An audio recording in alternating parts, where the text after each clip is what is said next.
Assalamualaikum warahmatullahi wabarakatuh. Good evening. Back with me, I am Arabella in Bandung Barat News. I will accompany you for 5 minutes forward with many kind of information. The Taliban will announce a framework that allows girls to attend school in Afghanistan soon, a senior United Nations official said after 4 weeks in which Afghan boys have been allowed a secondary education but girls have not. The de facto Minister of Education told us that they are working on a framework which they will announce soon that will allow all girls to go to secondary school, and we are expecting to have the paper very soon, UNICEF Deputy Executive Director Omar Abdi said at the United Nations in New York on Friday. For weeks now, the Taliban have been saying that they will allow girls to return to school as soon as possible.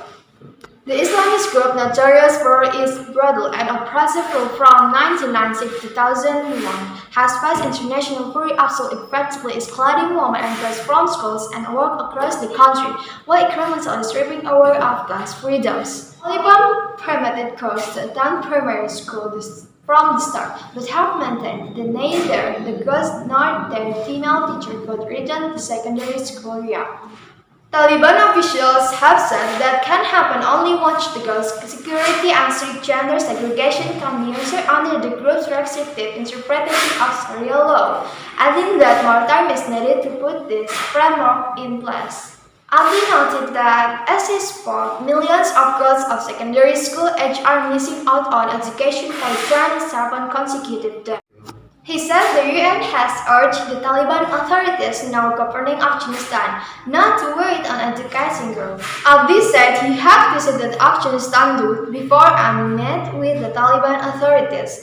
In all my meeting, the education of girls was the first issue that I raised. He said he had received affirmation of the Taliban's commitment to allow girls to attend primary school. As for secondary school, he said they were allowed only in 5 provinces, but added that the UN is pushing for the right to be implemented throughout the country. A 14-year-old girl identified as asthma this week expressed both her frustration with the situation and her determination to pursue an education. Will I be able to go to school or not? This is my biggest concern. I want to learn everything from the easiest to the hardest subjects. I want to be an astronaut or engineer or architect. This is my dream, she told Amnesty International.